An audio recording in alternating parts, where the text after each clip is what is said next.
Okay, now. Hello everyone, can you hear me in the back if I'm talking? Okay, awesome. So my name is Carol Cole. I'm Haley Tyler. I'm Haley Smith. And today we're going to be talking about being a canine police assistance trainer. And we all know that police officers use dogs on the job, but a lot of people forget that someone actually has to train these animals to do their job. So we're just going to be talking about the general aspect of the career, different ways you can get into it, from being just an animal trainer or even being a police officer, and then getting to kind of work in the canine aspect to your job. So, what is a canine police assistance trainer? They're basically dog trainers who help dogs acquire the skills they need to work in the canine law enforcement unit. And they also do some instructing on like general obedience skills, since they often start them young as puppies. And you can either work for a private dog training school where the dogs are going to be put into this later in life, or you can like work for a law enforcement agency and then go into the canine unit. You can teach handlers and their dogs how to work together. That's obviously a huge aspect. And you can travel to law enforcement agencies to do training on site, or you can just work out of your own private dog training school. So the education and knowledge needed, there are some professional organizations that offer certificates to help you look more legitimate. You can read some of those there. There's a couple of online programs available too, which is actually pretty surprising to me because I just haven't heard about it that often. There's no formal education requirements to work at a dog training school, but it's highly recommended for a good reason that you take the courses that are taught at those schools on how to be a canine police assistance trainer, since you're going to be teaching people yourself.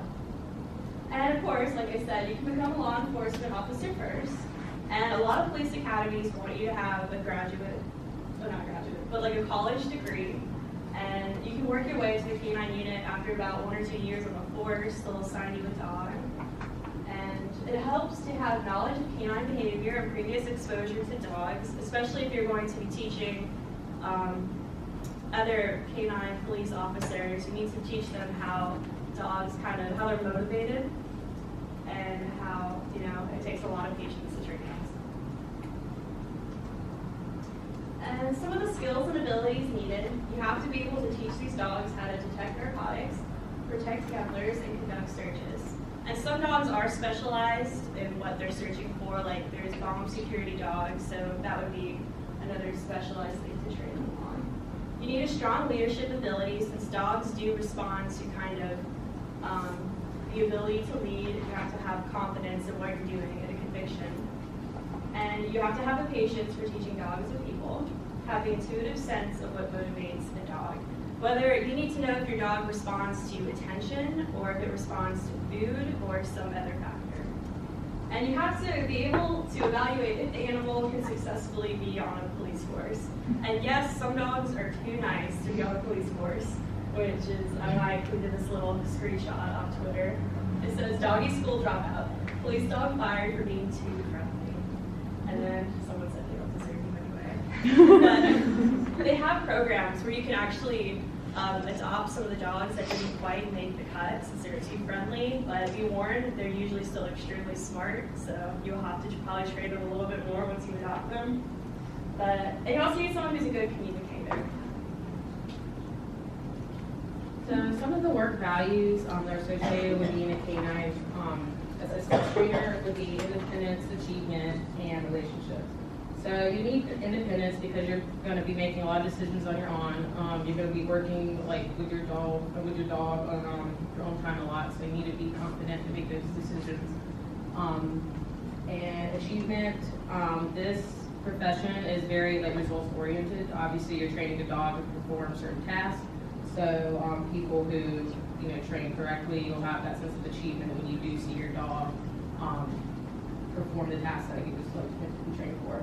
Your relationships, you're going to be working alongside other people who are also very involved in training dogs. If you're on a police force, you're going to be in a tight-knit community, like in the law enforcement and at training schools. You're going to have coworkers who are also training dogs. So you need to have good relationship skills to be able to work effectively with other people. So the wages for this profession, it varies based on who is like your employer.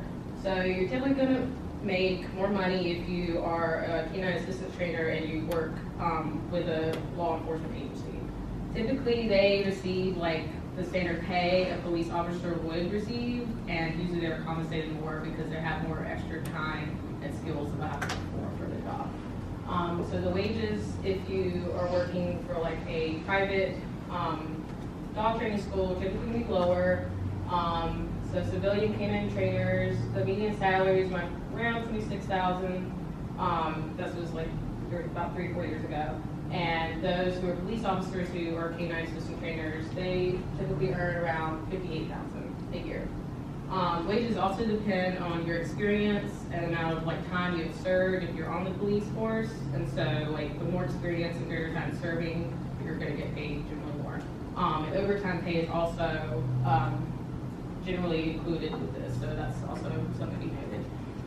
The benefits for being a canine police assistant trainer are typically very good. You usually get your main benefits such as like your health insurance, the dental plan, retirement plan, your paid vacation time and sick leave, and promotions. They can be gained if you can be moved up to a supervisory role or become someone who trains the canine training instructors. That's just done with like I said before, like more experience and kind of involved. So hiring locations for this job, this can be found pretty much all over the country because there's lots of different places kind of like you can work like for a law enforcement. Obviously those are all over the country. There are a lot of training schools also all over the country that you can work for. And to be a canine assistance trainer, they have different levels like local, state, and federal levels. So there's many levels you can work for in this kind of profession. But this profession is kind of limited because people who already have these jobs love their jobs very much. So there's usually a limited amount of openings, especially on the law enforcement teams. Usually if you get into the canine unit, people really love that aspect of the job. They usually will stick with that for many years. So the openings are kind of limited for someone just looking to enter into this profession. I did like the online job search, like with Indeed and Glassdoor, and found a lot of different agencies over the country. There's a few in North Carolina, like noted, and then a lot in like very urban populations, like Washington, D.C., Houston, Texas, Pittsburgh, Pennsylvania, stuff like that. And like I noted before, federal agencies are also looking to hire these people, normally people who already have prior experience being a canine assistant trainer. Agencies such as Customs and Border Protection, TSA, and Drug Enforcement Administration, they're looking for these types of people with these skills and abilities. All right, so the cost and benefits we already kind of went over, but just to elaborate, you do get lower wages if you're a civilian because you don't have that extra police training. It does require vocational training for a lot of jobs, and they're really looking for that training because they're going to be obviously a better prescriptive hire. You also need other certifications within the career, so if you're going to get TSA or just border protection, anything other than just private training, you're going to need a lot more certifications. And there's also a limited amount of available schools, which I found 2 here. There's one at UNC that had, going to benefits, actually had 6 to 8 week vocational training classes, or 2 if you had the accelerated program.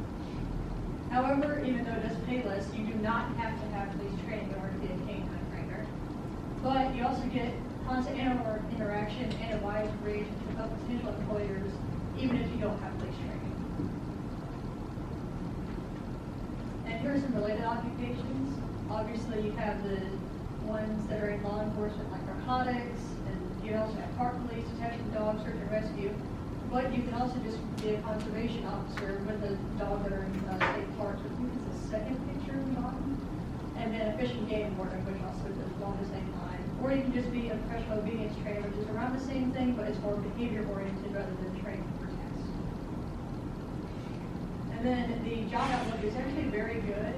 The 11% job growth is just for private trainers and not for patrol officers, which is the 5%.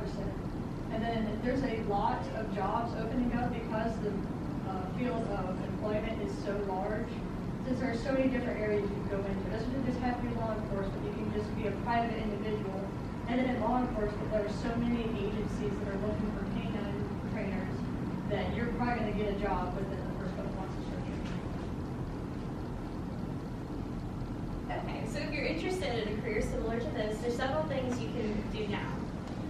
If you're interested, you can take psychology courses, which is kind of, it's been recommended that if you're interested in kind of like animal behavior, that some psychology classes might help you, since you do get to kind of learn how like an animal would learn from you. And you get to kind of learn some of those basic psychology concepts.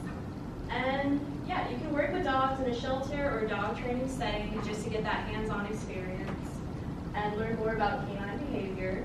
And if you're interested in being a trainer and a police officer handler, you just need to study hard for your entrance and physical exams to get into an academy, and consider getting a bachelor's or an associate with criminal justice courses. And like we already said, that is not necessary. That's just if you are interested in law enforcement and you want to combine it with training and working with canines. And here are our references. Are there any questions?